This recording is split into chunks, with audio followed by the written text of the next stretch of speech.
Hey,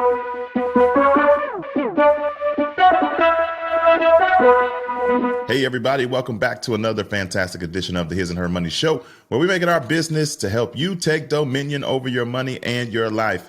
Thank you for rocking with us again because, hey, you could be tuned into a whole lot of other places, but the fact that you're here with us, we want you to know that we are grateful for your eyes and your ears.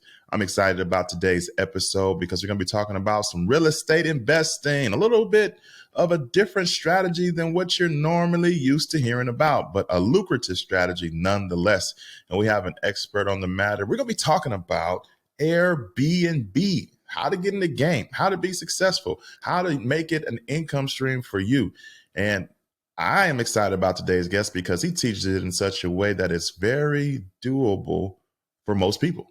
Sometimes you hear real estate investment options that just sound like, oh, you need like 100,000, 200,000 to get started. But that's not the case with this. I'm not going to spoil it. I'm going to wait because we got an expert to help break all of this down. But before he gets here, get your notes, get your pen and paper out, open up your notes app on your phone or your tablet and get ready to take some notes from all the jewels that are about to be dropped, because we don't want you to just be here for entertainment value. We want you to grab something that you can go and walk out. So our guest today is Kemoy Martin, and he's here to talk about this Airbnb thing to help us all understand it a little bit better. Let's go get Kemoy so we can learn how to do this thing. Hey, Kemoy, welcome to the His and Her Money Show. What's going on, brother? Appreciate you having me on.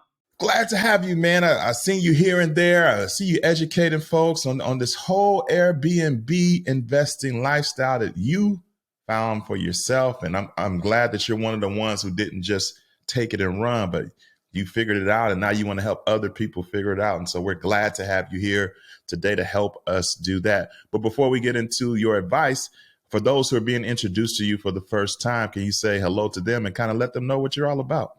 For sure.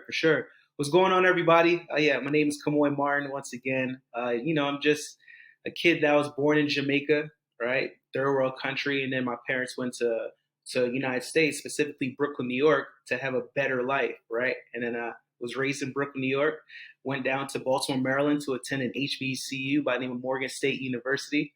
And, that school grew me into a man, right? Just that whole school environment. And after I graduated, that's when I entered into the real world. And I found out really, really quick, man, I was allergic to working with people and I didn't like being broke. And man, that the last job I had, I was working at Department of Social Services as a caseworker, making about $30,000 a year with about $100,000 in student loan debt. And, just after just a couple of years of just doing that, I got this thing inside me where I just knew that I was meant for more. I just had this ambition, this dream, this hunger, and I felt out of place. It felt like everybody else around me was like, they weren't happy, but it was just kind of like, we're gonna just kind of make it happen. And for me, I just couldn't. It just didn't feel right. And I got introduced to the world of personal development for reading books like Success Principles, Rich Dad Poor Dad, Think and Grow Rich, and things of that nature. Started going to seminars and conferences and hearing all types of entrepreneurial ideas. And then years later, stumbled across Airbnb and making some amazing passive income, traveling around the world, been to about 59 countries. And I have the opportunity to teach other people how to create success in this industry as well, which is a blessing. Yeah, you heard him right. He didn't say 59 states. My man's been to 59 countries. We're going to come back. We're going to circle back to that and see how you did all that. But there are some key things you just said. You were in a job. You played the game the way you were told to play the game. Get good grades, go to a good school, get a good job. But you did all that and you're like, no, there's got to be more. A lot of people get to that point. There's got to be more. But then there's nothing that happens after that thought. For you, when you made the realization, there's got to be more for me than doing what I'm currently doing, how did you not get stuck there? How did you do something about trying to help you figure out what that more is? It felt extremely uncomfortable, right? And it almost felt like it just wasn't that wasn't my norm. Like, even though that was like my current norm, it just didn't feel like that's how life was supposed to be. And I don't know why, but it's just like in my mind, I just felt like I was supposed to be just way further in a better place. And every day experiencing that, it just felt extremely like wrong. Like I felt like I just felt like I was just in the wrong place. I'm just like, just nothing reflect what I had in my mind. So I think it has to do with vision, right? I think I cultivated a bigger and better vision for myself, and I got really sold out on that vision. I think that's what a lot of people need to do, because no matter what your current circumstances, it doesn't matter what you're driving, it doesn't matter where you're living, it doesn't matter how much money you're making or what's inside your bank account. Once you kind of create a crystal clear vision and create the possibility of what's available for you, it's like nothing matters. You'll just start going after it.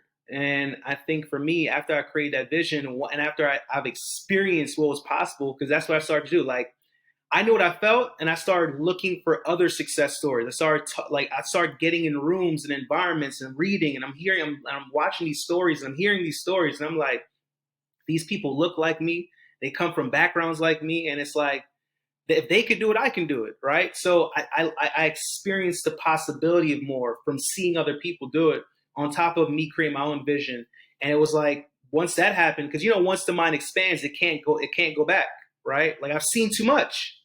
People gotta see more, because once you see more, you do more and you become more, right? So like, I just started exposing myself and seeing more. So every day I went back to that job, it just felt more and more uncomfortable the more I exposed myself, right? And I was like, listen, like, I know that I can't be here much longer, so I got to really, get up and get to work. And initially, we know where you're at now, right? You are a investor in real estate in the form of Airbnb rentals. But when you were trying to figure it out, when you were exposing yourself to these environments, when you didn't know what lane you would end up in, like, how are you deciding, oh, this might be a good event, or this might be a good book, or this might be a good masterclass? So it was just really just I was open, and I had a roommate at the time, also my fraternity brother Taylor, and he was starting like the brink of entrepreneurship. He was working for like a government job, and he had like quit his job, and he was making about $50,000 at the time, but he quit to start a construction company. And like, at that point for me, I was like, man, $50,000, that's pretty decent amount of money, right? Like, dang, he's gonna quit. He's like, yeah, I got these entrepreneurial dreams, man. I'm gonna build this business. He's like, listen, you should read this book. And it was this book called Success Principles by Jack Canfield. And at that time, I hated reading books. Like, even for school, you had to beg me to read a book. Like, I was one of those kids where like I would just kind of do the bare minimum, or like cram before a test, right? Like, I just didn't love reading, to be honest. But I understood how bad I want to change. So I read the book, and I felt like everything that Jack was talking about in that book was for me. Like, I was so coachable. It talked about, just reading more books and going to events. It talked about personal development. It talked about creating your goals, becoming intentional, putting specific dates by your goals. It talked about thinking bigger, getting out your comfort zone, right? It even talked about, at the time, public speaking was like one of my biggest fears. But he was like, if you want to grow a business and build a brand, you want to get more confident in your voice, right? Kind of like, your platforms, like, your voice is powerful. You're inspiring people. And the thing is, so many people, they have good things inside them to help others, but they haven't really found the confidence in their voice to let the world know and see that, right? So it's like, I knew that I needed that, right? Because I just, naturally introvert just wasn't my deal. So he suggested me going to Toastmasters. Again, I felt like Jack was talking to me. He was just saying it in the book, but I felt like he was talking to me. So he suggested that I go to Toastmasters. So I went to Toastmasters, and it was very uncomfortable. Toastmasters is an organization that helps you become a more competent and confident public speaker. And I did that. That helped me tremendously in speaking and finding my voice. Again, he talked about becoming open-minded and looking for opportunity, and that's kind of where I was. And like, from that book, that really changed my life. So I started reading more books, and he even suggested books in that book. And I read Think and Go Rich, and Think and Go Rich. Napoleon Hill talks about forming mastermind groups. So I found some close friends that hated their jobs too, and on a weekly basis, we would meet up and we would talk about different business ideas and different conferences and books, because we would essentially meet up to talk about how to quit our jobs, right? So it was like literally like one thing led to another. But what I realized is, it was like, the more I started learning and investing in myself, the more things just happen, right? Like, a lot of times people want to like, they want to see all the steps ahead. And the thing is, that's not really how life works. All you can do is just really do your best, pour into yourself as much as you can, try to, just do the work. And I just truly feel like God will order your steps, right? Like, we tend to, when we look back, we start to see how things made sense. But when you're trying to look forward, you don't necessarily understand how it's all going to come together, right? But it was just doing that, right? And it was just like I just would hear about this event or this opportunity, and like I just started taking more and more action, putting myself in the right environments. Then you said, as you were going along this journey of personal development, you said you stumbled upon Airbnb. Talk to us, unpack how that stumble came about. Yeah, for sure. Right. So the first couple of businesses I got into was like network marketing. I was in network marketing actively for like 6 years, built an organization of like 700 plus people around the country and even other country, other countries. Got into wholesaling real estate, right? Was making great money wholesaling real estate. And then between those two businesses, man, that was kind of like I guess the big just pop in my entrepreneurial career because I was, making good income enough to pretty much not have to work a job, right? Because I quit social services back in August 2013. But then as years progressed, I experienced some challenges within those businesses, and I got very open minded to opportunity, right? And I was always open to opportunity, but at that time, I want to say it was 2017. I was just trying to think about like what else I can do, and I had a close friend of mine that had one Airbnb, but I was moving into a new apartment, and after I got my place set up, I kind of gave my friends a tour of my new place, and my friend was like, "Oh, this would be a great place for an Airbnb," and I didn't really pay it any mind. But about a week or two later, my friend gets a property in that building for her Airbnb business, and then like number one, I just saw how fast she did it, and then two, it was just like I saw how much money she was making, and I was like, dang, she wasn't playing. Like I saw that in real time, right? I saw the idea, and then I saw that the execution of it, and just kind of watching my friend. I was like, maybe I should kind of see what's up with this Airbnb thing, right? And I would just kind of like ask her questions, and eventually, like I got like a course and was just like learning it, and I just got out there and just started just doing it, looking for properties, and just just going through the process, man. And it started 2017, right? I was making all the mistakes under the sun. Look, I always tell people, right? Like you can do this business the wrong way, or you can do this business the right way. And what I mean by that is, see, let me take a step back. So when it comes to the Airbnb business, you can either own property.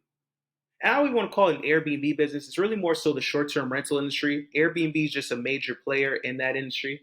But yeah. But when it comes to say Airbnb and other short-term rental platforms, you can either own property or you can rent slash lease a property, right? And that's called rental arbitrage. This is where we rent a property from a landlord or property manager. That's a property that's more so designed for a long-term tenant, but we kind of have them. The right way is pretty much getting permission, right? So that way they know what you're doing. But we get the property on a lease and we furnish it, and then we'll put it on Airbnb and other platforms, and we start cash flowing. But you got to make a decision if you want to do this the right way or the wrong way, because a lot of people do this thing wrong or illegally, right? Like they'll just rent places, act like they're going to live in it, and then turn around, put it on Airbnb. And I'll never kind of just like point fingers at people that do that, because that's how I started the business. That's how my friends started the business. And again, my friends started, that's how I started, right? But after doing that and getting caught by landlords and profit managers, it didn't create the best results, right? I ended up getting kicked out of places. And after that point, I could have just said, man, I'm not going to do this anymore. But I was like, I like this business, but I want to do it the right way, right? And that's when I actually started getting permission from landlords or profit managers, start cultivating the message and the true understanding on why this is a win-win situation for myself and the person that's either owns the property or managing the property. And from there, it was just a lot easier to scale up, for sure, because it's kind of hard to scale up when you just not getting permission.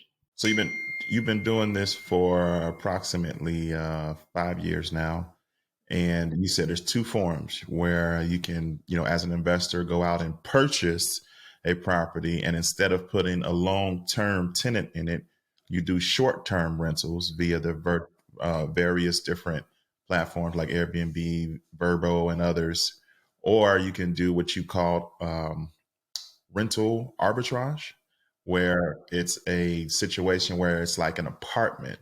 And instead of you being a tenant, you sign the lease yourself with permission, because permission is the right way. and then you furnish it, and then you sublease it on the various platforms. So over these 5 years that you've been doing it, have you done a mixture of both? Have you leaned one way versus the other? 100% rent arbitrage. And then also too, you can do all short term, but you can also even do midterm rental as well on top of long term rental. But I like midterm rentals as well because what I do is kind of like a hybrid model. What I mean by hybrid is, I'll either do short term rental in one season or I'll do midterm rental in another season, right? And midterm rentals are pretty much when people stay from 1 month to 12 months, right? So yeah, so definitely doing both. It's there's nothing wrong with having other just tools in your tool belt, so that way you can constantly create cash flow in different ways with the same property. And what are some of the pros to going the arbitrage route versus the traditional buy a property and then do a short term rental route? For sure, it's a good question. So I'd say one of the pros is the fact that you could do it with just little capital, right? Because typically when you're purchasing, say, an investment property, you got to put down what about 20%, right?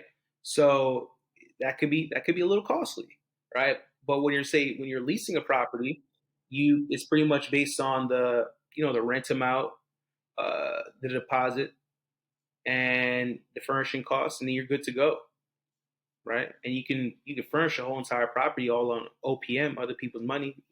I furnish a property on a credit card, right, just so I can get the points to travel with, and then I pay it back with the cash flow that's coming in from the bookings. All right, so let's do some numbers. Let's look at your latest acquisition. What did it cost as far as it's not a down payment. I guess it's I don't know what is it called when it's on the arbitrage side to the landlord, and then like how much did you have to put in as far as the decorations, and that equaled what type of cash flow, just to give people some perspective on what this could be. For sure. So the latest unit that I got, it was a studio loft, right, in the Baltimore area. The rent is about 1,200, and I want to say we put in about 2,000 between 2,000 and $2,500 on furnishing it, right? Oh yeah, also the deposit was about $600. Yeah, furnishing was about $2,500, and on average, a night you probably charge about 150 a night. And is it something where like you get it, you make it look nice, and I would think that there's now the aspect of marketing property, or else you're just gonna have this nice apartment that's nice with nobody in it. Yeah, and the thing is too. So with this particular unit, we wanted to kind of stand out a little bit, so we made it very earthy. So like on the main wall, we had like put this. It's like this greenery. It looks like how can I like it just looks like this like green like just it's not like grass, but it just looks like a plant, like a big green wall, right? But it looks like a plantish wall. And then we had put like one of those canopy beds, like the bars, and we had put like some green vines around the bars. So we kind of made like, like kind of like a little gardeny, right? We wanted to make it kind of cool. So we had did that. So like so many people, they love that property. You feel like it's so cozy and it's just modern and it's just cool. And the fact that it was a studio, it was just like it was it's not it was low cost to set up. But the most important thing too, not the most important thing, but one of the most important things is definitely getting pictures, like getting photographers to take the pictures, right? Like not just taking on your iPhone. Like I know for me, like I travel a lot and I'd love to get content, right? So I'd be feeling like I can get all the heat on my phone, but it's just really important, to get a photographer because those pictures will really go a long way. So, like, what are you looking for? Because you look through listings probably on a regular basis. So, do you like the studio route, or are you open to one or two bedrooms? And then, like, is it a certain rent level that you like? Oh, I think I can make that work, or no, that's too high. Like, how does your brain work as you're scrolling through the numerous listings that are out there? Yeah, so when it comes to researching the market, like number one, like you can use AirDNA. It's a pretty popular platform. to analyze just the market, when it comes to Airbnbs. You can also do a lot of research on Airbnb itself, which is what I really love to do. You can literally go up there and just kind of, if you feel like you want to get a property in a particular city or neighborhood, you can actually search that particular city or neighborhood and you can see what's currently going on. And what I would like to do is I like to look at the listings that's already there. I want to see what people are charging. I'm looking at their calendars. I'm looking at their reviews, and I'm kind of paying attention to the type of properties that's flourishing the most, right?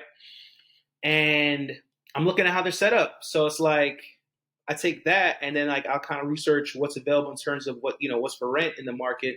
Of course, I always want modern properties, always modern. Definitely always want washer and dryer. Definitely the rent amount that is it's a factor, right? I want to make sure that the rent makes sense enough to actually get good positive cash flow. And then also too, like, I mean, the location, right? Like in my mind, the location just has to make sense. And again, it goes back to me researching the market. Like, what's the narrative? Like, why would people come to this, right? Like, what's nearby? Like, a good thing I like to see as well, hotels, because typically hotels, they spend a lot of money on research before they put that massive building, right? Or before they just put their brand on it, Hilton, Marriott, whatever. They spend a lot of money and time researching that area. So they want to make it make sense. So I kind of leverage their research because they already did research in terms of the amount of traffic coming to a neighborhood. And yeah, also too, like, is there nearby hospitals? Are there nearby corporations? Convention centers, maybe a stadium. Like, I need it to make sense, right? I want to make sure that this property is going to support the traffic that I'd want to get, so we get bookings. So I'm analyzing all that.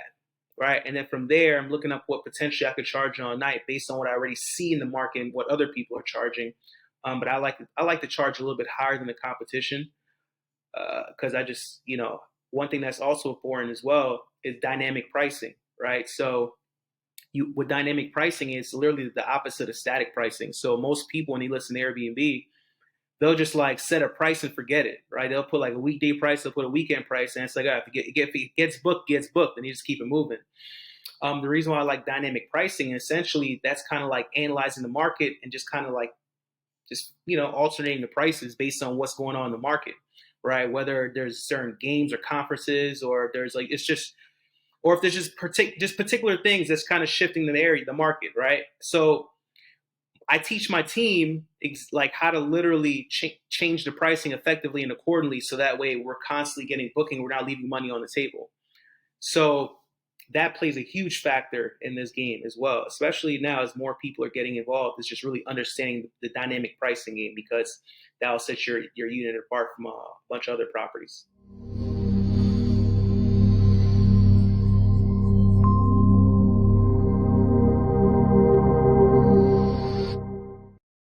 Imagine a life where your money isn't strangled by mortgage payments. Imagine what you could do when you don't have to send them money that you work so hard for. Come get simple, powerful, and real solutions to eliminating monthly mortgage payments forever. America's #1 money couple presents Crush My Mortgage. In this exclusive course, you will be equipped with strategies to help you move faster toward the promised land of owning your house free and clear. Learn strategies to help you in the areas of payment acceleration, extra income generation, and wealth creation, all to help you crush your mortgage. Visit crushmymortgage.com and get started today. Join us on the path to power, freedom, and legacy. That's crushmymortgage.com.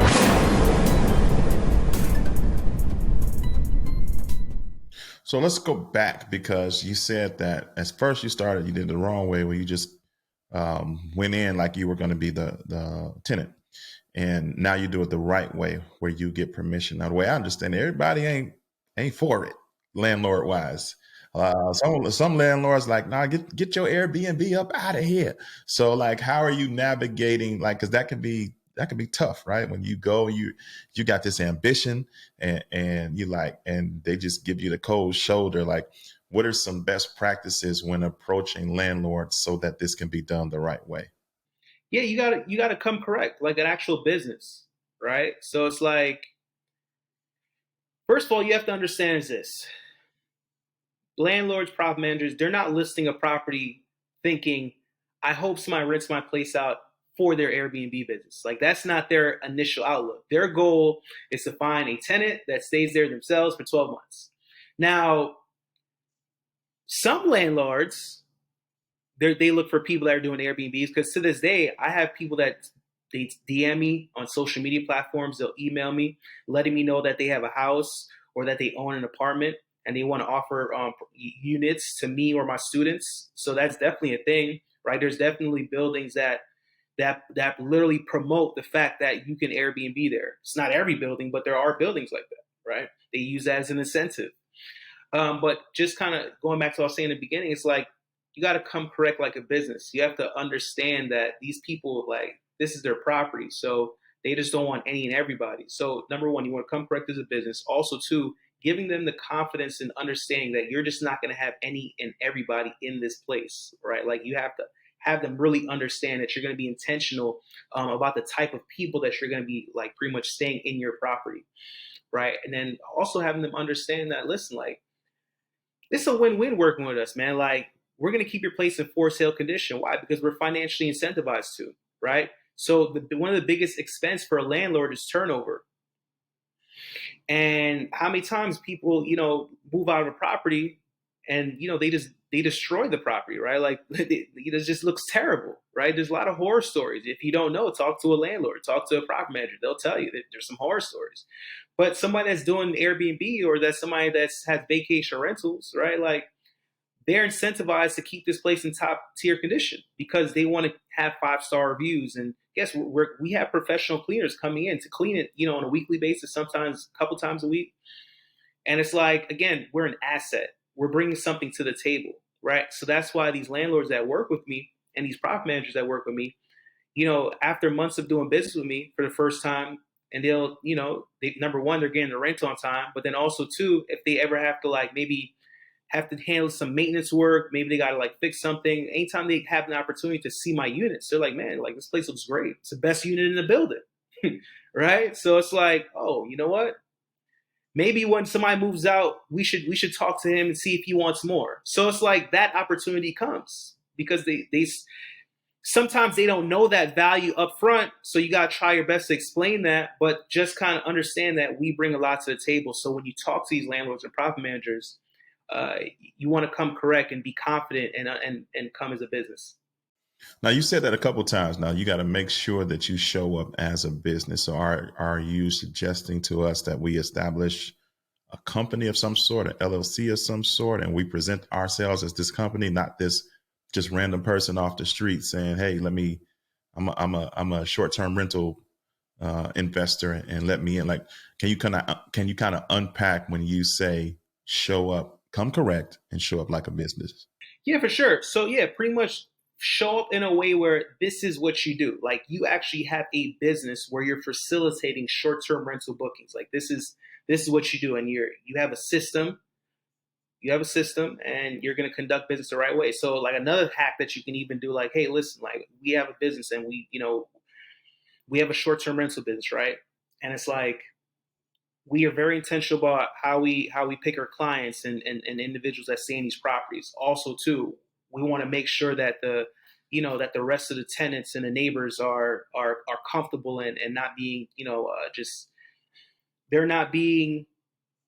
we're not being a nuisance to them. So we'll implement things like a noise monitor in the property. So if the noise level ever gets too high, we'll immediately get alerted, right? Or we'll put like a Ring doorbell outside the property or the unit. So that way, if there's just too many people, or if there's just any type of just activity that shouldn't really be happening, well, guess what? We're seeing it on the Ring doorbell, right? So it's like we're showing that we're a business and we have a system and that we know what's going on and we're going to take care of things the right way.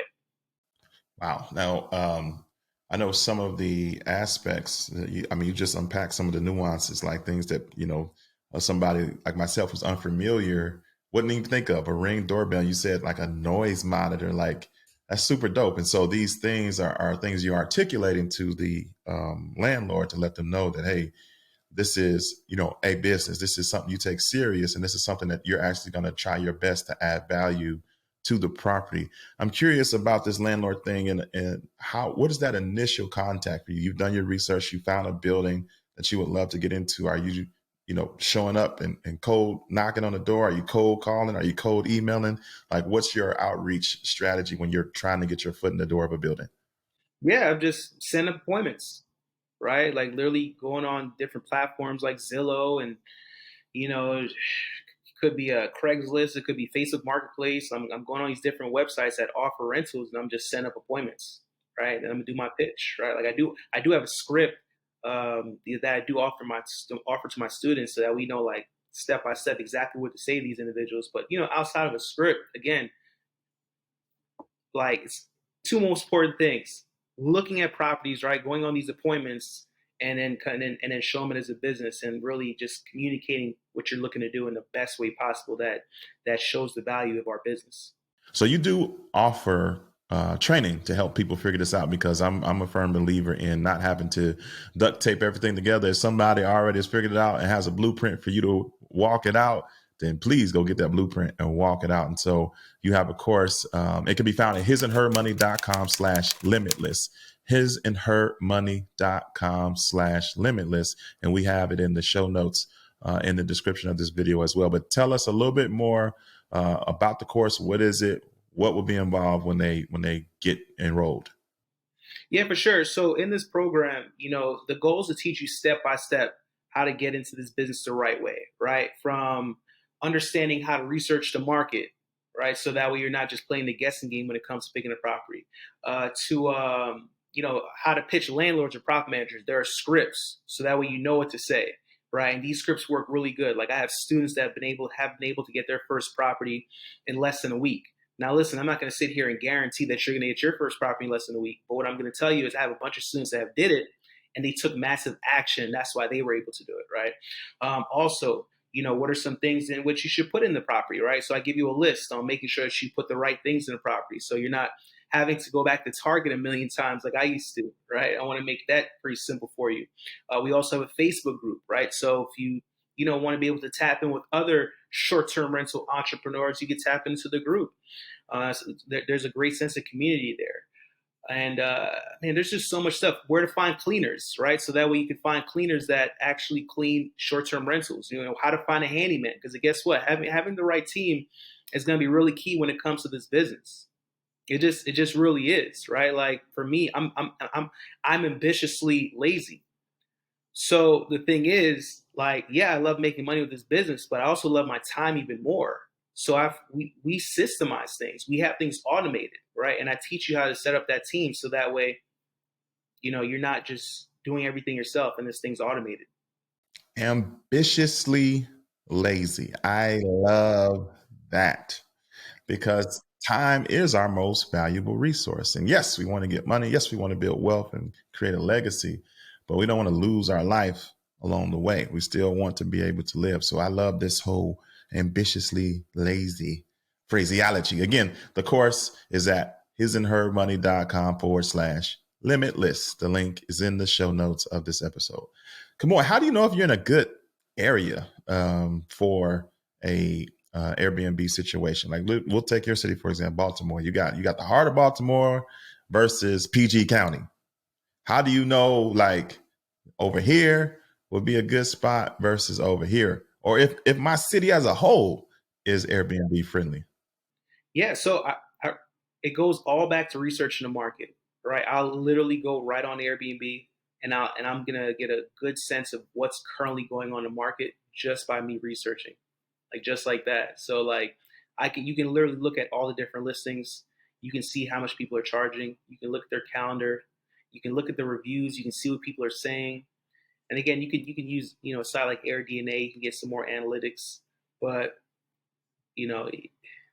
from the research, you'll have a great idea of just like what's going on in the market. Also, too, you can evaluate. Again, hotels is another good indicator as well, and just kind of seeing just again that narrative, like what would bring people in this particular area. So you've been doing it for 5 years or so. Like, how many of these are you sitting on now? Yeah, currently 15. Nice. 15. And then is there like a point person overseeing all 15? Because you are ambitiously lazy, as you say, and you value time as you should. So like, what's that DNA of your team look like? I know you said it's important to have cleaners. It's important to have handymen. Yep. So I have a cleaner, I have a handyman, I have virtual assistants that talk to guests 24/7, 365 days out the year. And then I also have an operations manager, but that my operations manager, they oversee pretty much all my businesses. So they pretty much give me my P&Ls, my profit and losses every single week. We go through the numbers, we go through the occupancy, and my operations manager pretty much oversees the cleaners, the handyman, and the virtual assistants as well. So, How has doing this changed your life? man, I mean, it's given me tremendous freedom. It's also it's taught me a lot. It's taught me more leadership skills, right? Because I have a a relatively small team, right? But I have to lead them in a sense, right? So it's taught me how to lead people better. I've had to learn communication better, right? I communicate with them. But the most important thing, man, is it's given me the freedom, right? The freedom to be able to do the things that I'm really passionate about, which is traveling the world, you know, and I think freedom is one of the most underrated things because it's like when you truly have time and financial freedom, you can like think, you can be still and brainstorm about new ideas, right? You can tap into that creativity because you're not always worried about money and having to like do XYZ just to make money. And I feel like when you have freedom, it allows you to make more money because you can actually think of ways to make more money and you can actually have the time to, to do other things to make money. And you can take the money that you're making to invest into other things to make more money. So it's like, that's, and then it's also giving me opportunity to teach other people, right? Because there's other people that are just like me and you that value, just how to become, financially literate or how to create other streams of income and things of that nature. So that's been a blessing as well, being able to connect with the people. So you've taught a lot of people how to do this through your course, Limitless B&B. What's the differences between those who have gone out and got it done and seen success versus those who have not? Oh, that's easy. Execution, man. Like, the people that go out here and do it, they just simply execute. They don't make excuses. They don't say they don't have the time. They don't say they don't have the money. They don't say, I don't think I can do this. And guess what? I always say, I think, we're all the same in some sense. Like we all have fears. We all have doubts. We all have, especially when it's something we've never done before, we kind of think like the what ifs. Everybody does that. It's human nature. But what really separates the people that really get results and people that don't is they're not held back by those thoughts and they just execute, and that's really going to be the thing that takes you from where you are to where you want to go. You got to execute and you want to invest in yourself, right? That's why it's important to get courses or go to conferences and seminars or read books and listen to, amazing podcasts like this, because like, listen, man, like information changes situations. But on top of that information, you got to take action on it because that's where the difference maker really lies. All right, now let's jump into these 59 countries, bro. How, right? Is this connected to your journey through the investing in Airbnb? Like, how did this begin? Like, how are you doing? 59 countries? My gosh. Yeah. So, man, like it started in college, right? I had studied abroad in college. I went to Oaxaca, right? It's a very small city in Mexico. And, when I had that experience, like it changed my life because I realized number one, how big the world is, how much I didn't know, how free and at peace I felt when I was just like traveling and experiencing different cultures. And I don't know what it is, man. Like I just love to travel. I love to go to different places. So like for me, like that just gave me this extra just boost of energy to want to do more of it. And as time progressed and I ended up graduating and getting into the real world and that being stifled by having to work a job and having lack of funds, right? I was like, you know what, man, like that was one of the motivations for me to become, an entrepreneur and to make more money and to build because I was like, I need to be able to create a life that I don't need to vacation from. Because if you look at the word vacation, That means you're vacating from something, right? Like whether you're escaping working really hard at a job, or you're escaping things in the quote unquote real world that you don't realize, that you don't enjoy. So I didn't want to necessarily just go on vacation, right? Like I wanted my life to feel like a vacation. I want, if I can handle business at home or at a desk, I want to be able to handle business, on a beach in Thailand, right? Like I just want to be able to have total ownership of my life. And it's like I'm addicted to it, bro. Like, you know what I'm saying? Like, I just love to travel. Like, literally, like I was having a conversation with somebody earlier today. Like, yo, they asked me, "Where's the next place you're going to?" I said, "Man, I don't know. I'm thinking about going to Austria next week and Italy." Like I just I just love to do it. And I have this thing where I truly believe that God made all this world for us to see it, not just to stay in the same place for forever. So it's like I just want to see the world. I really do.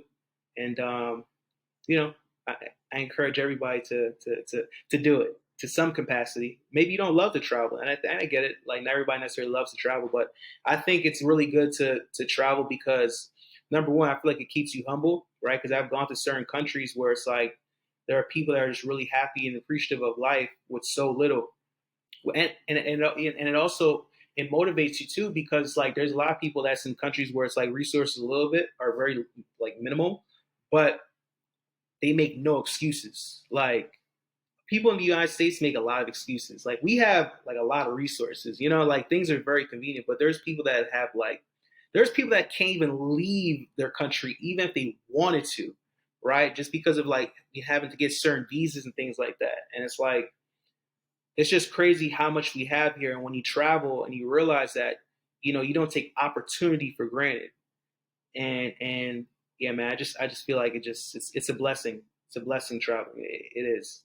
So dope. It's so dope. You mentioned earlier that like one of the things that you do is you buy all your furnishings on a particular card, and you can, I guess, use the points from that card, and it helps to fund some of your traveling. Are there any other tips that you would throw out there for people who you kind of spark something and they're like, yeah, you know what, I should travel more, but you have any advice on how they can do it, creatively?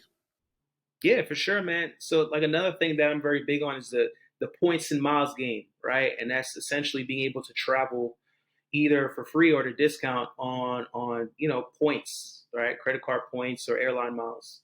And you can really accumulate these with credit cards, right? And it's like a lot of people they kind of have this misconception or this negative perspective on credit, but it's like if you use credit wisely, right? Wealthy people leverage credit to build wealth. If you use credit wisely, you can really earn points, a lot of points, a lot of earn free travel with these points on things you're gonna do anyways. So if you're gonna launch an Airbnb business, like you're gonna pay for the furnishing anyways, right? So use a card that's gonna give you these points, right? Also, too, what's beautiful, and you can do this whether you have Airbnbs that rent out because you're doing rental arbitrage, or if you have a place that you personally rent, there's a card called Built Mastercard, BILT. That is a credit card that allows you to earn points off paying rent. You can literally pay your rent with this card. And because the thing is too, when you try to, if you say, you stay in an apartment complex and you pay your rent via a portal, typically if you try to pay with a credit card, they'll like charge you like this extra big fee, right? But with the Built Mastercard, they literally will have you be able to avoid paying those any type of extra fees, right? So they literally incentivize you and reward you points. And guess what? Like rent something that you're gonna pay anyways. So it's like that's another thing. But then also if you the points and miles game, we can go that can be a whole nother episode, but it's like really maximizing like sign up bonuses, right? Because a lot of these credit cards, they want you to sign up for the card. So they'll have these amazing sign up bonuses where you'll get like, 80,000 points, 70,000 points, if you spend a certain amount of money within a couple of months. And guess what? If you furnish an Airbnb, you can use it for that or just things you're going to do anyways, right? And also too, like I always tell people, like don't just use a card just to get points and miles. Because if you try to spend extra money because you're trying to get points and miles, it's going to kind of like eradicate the value of the points because you just spent extra amount of your own money that you have to pay back anyways. So again, you can leverage credit to furnish Airbnbs, to even when it comes to your rent, and you could earn points and free travel. So it's like being able to travel, it doesn't have to be expensive. It can actually be a lot more cost effective and simple than you think. That just came to my mind since you are a traveler. Do you have like your Airbnbs in different places that you like to go, or all your Airbnbs in the Baltimore area? So currently, all my Airbnbs are in the Baltimore area. Um, would I have something in another country? I would. You know, I would. I'm actually like pondering that now, right? Like people present different opportunities to me. Like I had somebody present something in Spain, but it's like, if the opportunity makes sense, I would love to do that, right? If it just has to make sense. It can't just be because I like that place and I want to get a property there. Like I need the right opportunity. And for people who are, local U.S., say that maybe they're in an area where the rent versus the Airbnb potential doesn't, leave a whole lot of cash flow. Have you had students that live in one city but invest in another? Absolutely. I got students that live in one city, invest in another city. I have people that are in one place and they invest in another state. I have people that's in one state and they invest in another country. Right? It's like, yeah. The beautiful thing is when you build a team and a system, you can build this thing in your own neighborhood, your backyard, or abroad. Right? Like it's all the same. It's just about having that system and team. Nice. Now, this whole thing started with you going on a journey of developing yourself personally. Then you, did a few things and landed in the lane that you're in now. Some people are back where you were in that cubicle or at that desk, and then when you were doing social work, and they're like, "Man, I know there's more."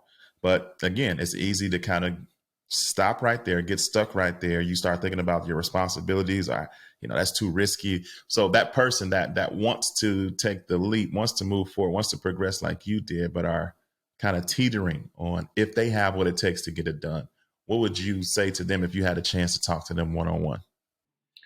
The first things first, man. Like I would say, pray, right? Like I don't want to be too like spiritual, but it's like everything in my life is God based. You know what I'm saying? Like I remember how I felt, and I just knew I had these desires. I truly feel like God will give you the desires of your heart.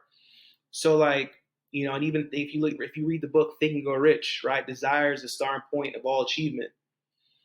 Like number one, like really get in tune with who you are and what you want out of life, right? Figure what is your desire. Get crystal clear on that. Write that desires down. Because some people they go through so much of the motions of life that they don't even ever just like sit and just have a conversation and get to know what they want and get clear on their future or their potential future, right? And then like write and be intentional, write it down. Just something about when you write the vision and make it plain. And then once you understand that, it's like, all right, you got to start figuring out like, all right, what are some vehicles, what are some opportunities that can help you bring this vision to fruition, right? And also too, like me, I had to shift my mindset, right? Like the Kamoy back in 2013 or 12 is not the same Kamoy now. Like you can't use the same thinking to get out of a situation, with the same thinking that you took to get into a situation. So like my thinking back then got me at that job making $30,000 a year, in that, having that amount of student loan debt. My thinking then.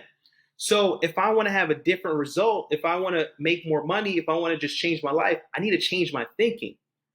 A lot of people, they're trying to rely on the same thinking.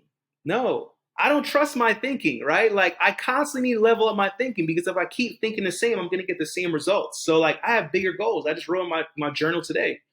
So guess what? I understand I got to get my thinking different. So that's why I was willing to read the books, go to seminars, go to conferences, buy the courses, have mentors, right? Because I need to learn beyond myself. So it's like, that's why you need to start investing in yourself. You got to start investing in yourself. You have to start investing in yourself. Nothing's going to change unless you pour into your mind, right? My mentor told me, he said, come on, if you empty your wallet into your mind is going to fill up your wallet. So it's like, all right, cool. I got to shift the mindset. And as you start shifting the mindset and start taking action on the things that you're learning, right? Like that's when change is going to happen. Like don't get caught up on like wanting to like change overnight, or like, having a lottery mindset and you want to get rich in 1 week. Like, listen, just take it day by day. But I'm telling you, you want to start taking action on really pouring into your mind, investing yourself, and learning ideas and learning skills and taking action on those today, because the longer it takes for you to live the life that you want, the less amount of time you're going to have on this earth to enjoy it. Right. So it's like, that's really the two important things I always tell people, like, invest in yourself and like really work on yourself and start taking action on businesses and just ideas that's going to get you the results that you want. Right. Like, yeah. Good stuff. Good stuff. Now, I know people are going to want to keep up with you as you continue to travel the world and talk about real estate and Airbnb investing. So if they want to keep up with you, where can they find you on these internet streets? For sure. So you could find me on Instagram, right? Kemoy, Kemoy _Martin, right? So it's Kemoy _Martin. That's my Instagram handle, Kemoy _Martin. You can also find me on TikTok. I believe there it's the Kemoy Martin. And you can shoot me a text, right? Feel free to shoot me a text, 646-687-5112. Once again, 646-687-5112. Don't be weird. Sure. Don't be weird. Don't be weird. Be normal. Yeah. We'll be sure to have everything that you mentioned linked up in the show notes of this episode. Kamoy, thank you so much for taking time out of your busy schedule here and abroad to come on the His or Her Money Show and share this wisdom with everybody. For sure, my brother. Listen, man, I appreciate you having me on. I love your platform. You're doing such amazing things for the people. You have such a selfless thing here, my brother. You know what I'm saying? Like, there's a huge need for it. So I'm honored to be on here and just, keep doing your thing, man. The people need it and they love it. There you have it, ladies and gentlemen. Another fantastic edition of the His and Her Money Show is in the books. As you know, we're not here just to give you information. We're here to give you information that you then go out and apply. Walk it out. You heard Kemoy talk about the purpose of all that he shares is for you to take action, because he got to where he is not by thinking alone. He did have to change his mind. He did have to change his outlook, but then he also had to change what he was doing. And so now the ball is in your court. Take this information, begin the journey. Again, you can check out Kamoy's course. It's called Limitless BNB. hisandhermoney.com/limitless is where you can find it. It's super easy. And you don't have to build this thing on your own per se. You can follow a blueprint that's already been built. But again, it comes down to you executing. Well, that's all we got for this time, guys. It's been great. Until next time. Peace.